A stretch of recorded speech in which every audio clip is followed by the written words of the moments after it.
14টা সূরার প্রায় 29টা সূরা এরকম কাটা কাটা অক্ষর দিয়ে শুরু করেছেন। সুবহানাল্লাহ নাই? এই 29টা সূরা কখনো আল্লাহ একটা অক্ষর দিয়ে শুরু করেছেন, কখনো 2টা অক্ষর দিয়ে, কখনো 3টা দিয়ে, কখনো 4টা দিয়ে, কখনো 5টা দিয়ে। একটা অক্ষর দিয়ে আল্লাহ কোরআনের সূরা শুরু করেছেন। এরকম একটা সূরা বলেন। নুন ওয়াল কলামি ওয়া মা ইয়াসতুরুন। নুন, নুন দিয়ে সূরা শুরু হয়ে গেছে। তারপরে কফ, এক অক্ষর দিয়ে সূরা শুরু হয়ে গেছে। সুবহানাল্লাহ পড়েন। এবার বলেন 2 অক্ষর দিয়ে সূরা শুরু হয়েছে এরকম সূরা বলেন। এত দূরে যান কেন? এটা আছে না নাই? ইয়াসিন। সুবহানাল্লাহ পড়েন। ইয়াসিন 2 অক্ষর দিয়ে। তারপরে হামিম। এবার 3 অক্ষর দিয়ে আল্লাহ সূরা শুরু করছেন এরকম। আলিফ লাম তাসিন মিম। আল্লাহু আকবার। আবার 4টা অক্ষর দিয়ে সূরা শুরু হয়েছে এরকম আছে না নাই? হাফেজ সাহেব কোন? আলিফ লাম মিম র, আলিফ লাম মিম সাদ আছে না নাই? আবার 5টা কাটা অক্ষর দিয়ে সূরা শুরু হয়েছে এরকম সূরাও আছে না নাই? সূরা মারিয়ামের শুরুতে কি আছে? কাফ হা ইয়া আইন সাদ। সুবহানাল্লাহ পড়েন। এরকম প্রায় 29টা সূরা আল্লাহ কাটা কাটা অক্ষর দিয়ে শুরু করেছেন। কোনো বাক্য দিয়ে নয়, কোনো শব্দ দিয়ে নয়। কি দিয়ে? হারফ দিয়ে। হারফ, এই হারফগুলোরে বলে হুরুফ আত-তাহাজ্জি বা হুরুফ আল-মুকাত্তাআত, কাটা কাটা অক্ষর। মনে রাখবেন কোরআনের আয়াতগুলো 2 ভাগে বিভক্ত, একটা মুহকাম, একটা মুতাশাবিহ। মুহকাম মানে যেগুলোর অর্থ আমরা জানি, যেগুলোর ব্যাখ্যা আমরা জানি, যেটার ইন্টারপ্রিটেশন, এক্সপ্লেনেশন আমাদের জানা আছে। আর মুতাশাবিহ আমরা অর্থ জানি না, আমরা ব্যাখ্যা জানি না, এটা দিয়ে আসলে কি বুঝাইছে আমরা কেউ জানে না। জানে একজন, চিল্লায় বলেন তিনি কে? আল্লাহ বললেন ওয়া ইন কুনতুম ফি রাইবিম মিম্মা নাযালনা আলা আবদিনা ফাআতু বিসূরাতিন মিন মিসলিহি ওয়াদউ শুহাদাআকুম মিন দুনিল্লাহি ইন কুনতুম সাদিকিন। আল্লাহ বললেন ও জাহেলি যুগের লোকেরা, শোনো শোনো, এত আরবি কবিতা বানাতে পারো, এত গল্প লিখতে পারো, আরবিতে এত নোবেল বানাতে পারো, উপন্যাস বানাতে পারো, আর্টিকেল লিখতে পারো। আমার নবীর উপর যে কোরআন আমি নাজিল করেছি, এই কোরআনের ব্যাপারে অন্তরে যদি কোনো সন্দেহ থাকে, বাপের বেটা হলে পারলে কোরআনের মতো একটা সূরা বানিয়ে নিয়ে আসো। পারছে? কিয়ামত পর্যন্ত কেউ পারবে? বিশ্বনবী যেই জামানাতে এসেছিলেন ওই জামানায় আরবি ভাষা সাহিত্যের উৎকর্ষতা সাধিত হয়েছিল। আরবি ভাষার এতটা উৎকর্ষ পৃথিবী কখনো দেখে নাই। কবিতা, গদ্য, পদ্য, গল্প, উপন্যাস, রচনা, প্রবন্ধ, আর্টিকেলের শৈলাপ। এই ভাষা সাহিত্যিকদের চোখে আঙ্গুল দিয়ে আল্লাহ বুঝাতে চাইলেন, এত অর্থ করতে পারো, এত ব্যাখ্যা জানো, এত বড় বড় বুলিয়া ওড়াও, এত কিছু তুমি জানো, তাহলে বলো ইয়াসিন অর্থ কি? সুবহানাল্লাহ কইবেন না? তাইলে বল নুন অর্থ কি? কফ মানে কি? আলিফ লাম রা মানে কি? ফাবুহিতাল্লাযী কাফার। কেউ জানে না, কেউ উত্তর দিতে পারে না। কোন সুবহানাল্লাহ। এটা কোরআনের মুজিজা, এটার অর্থ কেউ জানে না। আর এগুলোর অর্থ নিয়ে খোঁচাখুচি করাও ঠিক না। তবে মুফাসসিরিনে ইকরাম এগুলোর কিছু অর্থ সম্ভাব্য বলার চেষ্টা করেছেন। যেমন ইয়াসিনের অর্থ ইবনে আব্বাস বলেছেন এর অর্থ হতে পারে ইয়া ইনসান, হে মানুষ। সুবহানাল্লাহ পড়েন। কেউ কেউ বলেছে এটার অর্থ হতে পারে ইয়া সাইয়্যিদ আল মুরসালিন।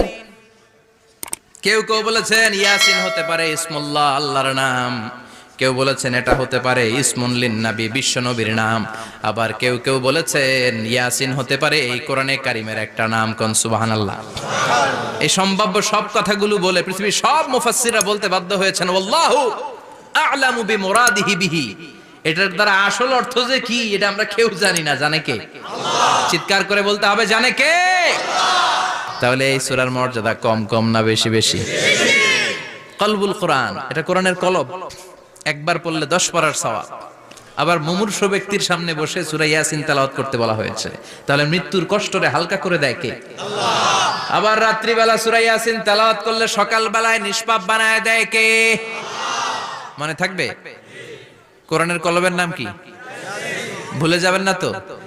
বেশি বেশি তেলাওয়াত করতে রাজি আছেন? সকাল সন্ধ্যা তেলাওয়াত করবেন তো? সূরা ইয়াসিন ছাড়াও এই সূরার অনেকগুলো নাম তাফসীর গ্রন্থে পাওয়া যায়। এই সূরার একটা নাম হচ্ছে সূরাতুল কাদিয়া।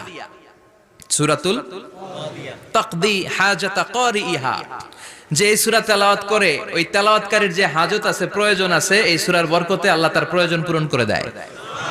আমাদের জীবনে প্রয়োজন আছে না নাই? কার কাছে চাইবো? বিপদে পড়লে কারে বলবো? আমরা বিপদে পড়লে প্রথমে শেয়ার দেই ফেসবুকে। কোথায় শেয়ার? আগে শেয়ার দিব কার কাছে? মনে থাকবে? বিপদে পড়লে ফেসবুকে শেয়ার দিব না, বন্ধুরে শেয়ার করব না, বউয়ের কাছেও পরে শেয়ার করব, আগে শেয়ার করব কার কাছে? মনে থাকবে? এজন্য বিশ্বনবী বলতেন এই সূরার নাম সূরাতুল কাদিয়া, মানুষের হাজত পূরণ করে দেয়। এই সূরা তেলাওয়াত করে যদি আপনি আল্লাহর কাছে কোনো বিপদ থেকে পানা চান অথবা কোনো প্রয়োজন নিয়ে দোয়া করেন, সূরার বরকতে প্রয়োজনটা পূর্ণ করে দেয় কে? কেউ যেটা পারে না পারে কে? কেউ যেটা দেয় না দেয় কে? কেউ যেটা শোনে না শোনে কে? তাহলে পেলাম সূরাতুল কাদিয়া। আরেকটা নাম আছে সূরার, সেটা হচ্ছে সূরাতুল আযীমা, সুমহান সূরা। কি সূরা? সুমহান, আযীমা। এই আযীম আর আযীমা এই শব্দ দুইটা অনেক দামি, আল্লাহ যে কোনো জায়গায় ব্যবহার করেন নাই। বিশ্বনবীর চরিত্রের উপমা দিতে যে আল্লাহ আযীম শব্দ বলেছেন, তাই না? রব্বুল আলামিন বলেন ওয়া ইন্নাকা লাআলা খুলুকিন আযীম। ও নবী, সাধারণ কোন চরিত্র আপনারে আমি দেই নাই, আপনারে আমি দিয়েছি আযীম একটা চরিত্র, খুলুকুন আযীম। And verily indeed you are on a very good standard of character. অসাধারণ চরিত্র দিয়েছি। বিশ্বনবীর চরিত্র বুঝাতে যে আল্লাহ কি শব্দ ব্যবহার করেছেন? কথা বলে না, তাফসীর শিখে যেতে হবে। কোন শব্দ ব্যবহার করেছেন? আযীম। আবার আল্লাহ নিজের পরিচয় দিতে যে আযীম বলেছেন, ওয়ালা ইয়াউদুহু হিফযুহুমা ওয়া হুয়াল আলিয়্যুল আযীম। সুবহানাল্লাহ। আকাশ জমিনের নিয়ন্ত্রণ করতে যে আল্লাহ কখনো ক্লান্ত হয় নাকি? কারণ তিনি হচ্ছেন আল আলিয়্যুল আযীম। আল্লাহু আকবার। তার মানে নবীর চরিত্রের ক্ষেত্রে আযীম, আল্লাহর নিজের সত্তার ক্ষেত্রে আল্লাহ বললেন আযীম। আবার বললেন কিয়ামতের দিন গোটা পৃথিবীটারে আমি নাড়িয়ে দেব, গোটা পৃথিবীতে একটা আমি ভূমিকম্প দিব। এই কথাও কোরআনে আছে না নাই? ইযা জুলজিলাতিল আরদু জিলজালাহা আল কারিয়াতু মাল কারিয়া। পুরো পৃথিবী কাঁপিয়ে দিব। এই কাঁপাকাঁপিটা ওই দিনের ভূমিকম্পটা কি অন্যান্য সময়ের ভূমিকম্পের মতো হবে? এই ভূমিকম্পকে আল্লাহ বলেছেন আযীম। ইন্না জালজালাতাস সাআতি লা শাইউন আযীম। সেদিনের ভূমিকম্প সাধারণ কোনো আর্থকোয়েক নয়, সাধারণ ভাইব্রেশন না, এটা আযীম। আবার আল্লাহ কোরআনকেও আযীম বলেছেন, ওয়ালাকাদ আতাইনাকা সাবআম মিনাল মাসানি ওয়াল কুরআনাল আযীম। ও নবী, আমি আপনারে নিত্য পাঠনীয় সপ্তবাক্য সূরাতুল ফাতিহা দিয়েছি, সাথে সাথে কোরআনে আযীম দান করেছি। সুবহানাল্লাহ। তার মানে কোরআনের ক্ষেত্রে আযীম, কিয়ামতের ভূমিকম্প এটা আযীম, আল্লাহ নিজেও আযীম, বিশ্বনবীর চরিত্র আবার এই সূরাটাও যেহেতু দামি, এজন্য এই সূরার নাম সূরাতুল আযীমা, সূরাতুল সুমহান সূরা। এটা যেন তেন সূরা নয়, এটা তো কোরআনের কলব। কলব ছাড়া মানুষ বাঁচে? হার্ট ফাউন্ডেশনে যেয়ে দেখবেন মানুষের কি অবস্থা। হৃদরোগ, হৃদয় যার নষ্ট, তার যে কত কষ্ট। এই যে কি পরানো লাগে এখন? রিং পরায়, এনজিওগ্রাম, এনজিওপ্লাস্টি করে আর্টারি ব্লক করে ফেলে। চর্বি, এত চর্বি আমরা খাই, এত গরুর গোশত আমরা খাই।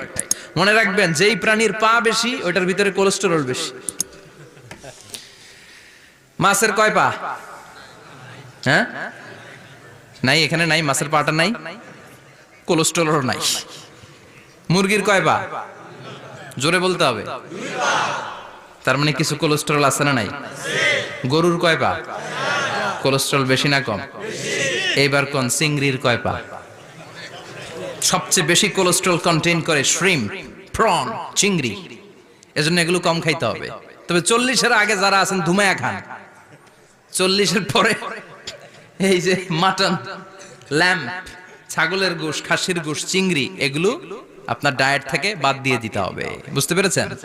এজন্য এই সূরাটা যেন তেন সূরা নয়, এটা তো কোরআনের কলিজা, হার্ট, হৃদয়। এজন্য সূরাটা সূরাতুল আযীমা। সুবহানাল্লাহ পড়েন।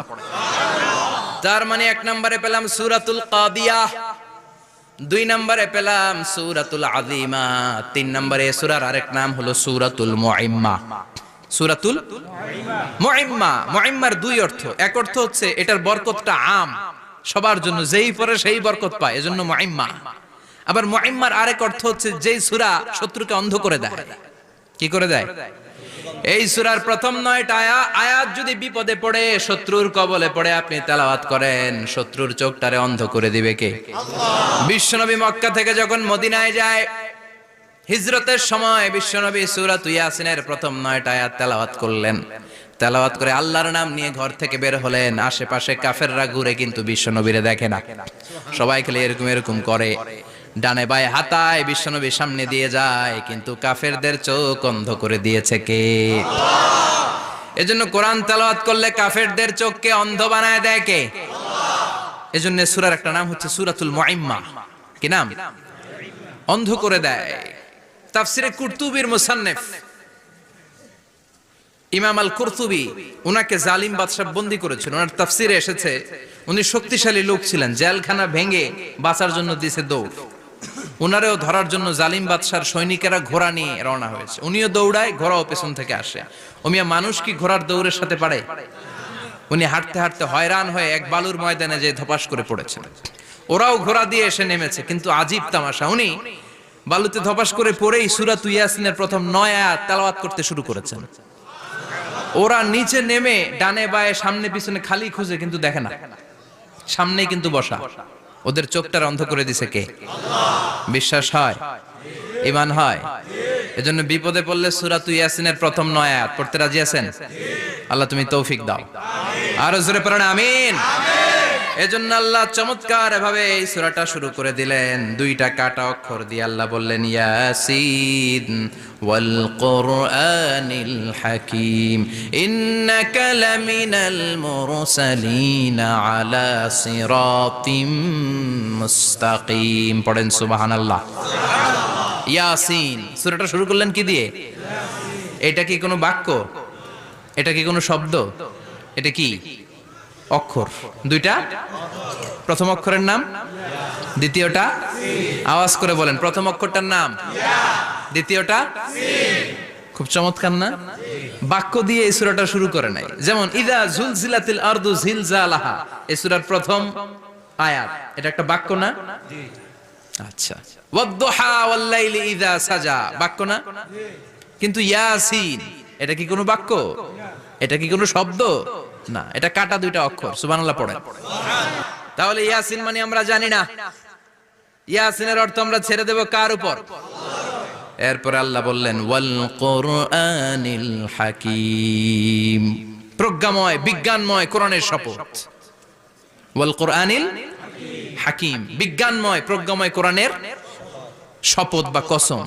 ওয়াল কুরআনিল হাকীম, যে ওয়া, এই ওয়াটারে আরবিতে বলে ওয়া আল কাসামিয়া। কি বলে? ওয়া আল কাসামিয়া, কসম কাটার জন্য আল্লাহ এই ওয়া ব্যবহার করেছেন। যত জায়গায় কোরআনে আল্লাহ কসম কেটেছেন, ওই কসমের শব্দটার আগে ওয়া আছে না নাই? ও মিয়া, কোরআনে আল্লাহ সময়ের শপথ করেছেন, কসম কেটেছেন, যুগের কসম কেটেছেন। যুগের সময়ের আরবি হলো আল আসর। এই আসরের আগে ওয়া আছে না নাই? কি বলছে আল্লাহ? ওয়াল আসর, ওয়াল। আবার 3 ফলের কসম আল্লাহ কোরআনে কেটেছেন, কি বলেছেন? ওয়াত-তিন, মানে 3-এর কসম। জাইতুনের কসম কেটেছেন, বলেছেন ওয়াজ-জাইতুন। তুর পাহাড়ের কসম কেটেছেন, বলেছেন ওয়াতুরে সিনিন। যত জায়গায় কসম তত জায়গায় ওয়াও আছে না নাই? পাহাড়ের নামে কসম কেটেছেন, আল্লাহ বলেছেন ওয়াতুর। সূর্যের নামে কসম কেটেছেন, আল্লাহ বলেছেন ওয়াশ-শামসি ওয়াদুহাহা। সুবহানাল্লাহ কইবেন না? সুবহানাল্লাহ। ফজরের নামে কসম কেটেছেন, কি বলেছেন? ওয়াল ফাজর। জিলহজ মাসের প্রথম 10 রাতের কসম কেটেছেন, কি বলেছেন? ওয়ালায়ালিন আশর। জোর আর বেজরের কসম কেটেছেন, আল্লাহ বলেছেন ওয়াশ-শাফঈ ওয়াল ওয়াতর। সূরা ইয়াসিনে কাটা কাটা 2টা অক্ষরের পরে রব্বুল আলামিন কোরআনের কসম কেটেছেন। এজন্য আল্লাহ বলেছেন ইয়াসিন ওয়াল কুরআনিল হাকীম। ইয়াসিন ওয়াল কুরআনিল হাকীম, প্রজ্ঞাময় বিজ্ঞানময় কোরআনের শপথ। কোরআনের মধ্যে বিজ্ঞান আছে না নাই? বেশি না কম? বিশ্বাস হয় না? নাস্তিকদের কথা বিশ্বাস হয়? নাস্তিকরা বলে কোরআনের মধ্যে বিজ্ঞান নাই, কোরআনের মধ্যে সায়েন্স নাই, কোরআনের ভেতরে টেকনোলজি নাই। কিন্তু কোরআন বলে এমন কিছু নাই মানুষের প্রয়োজনীয় এমন কিছু নাই যেটা আমার ভিতরে নাই। আল্লাহু আকবার।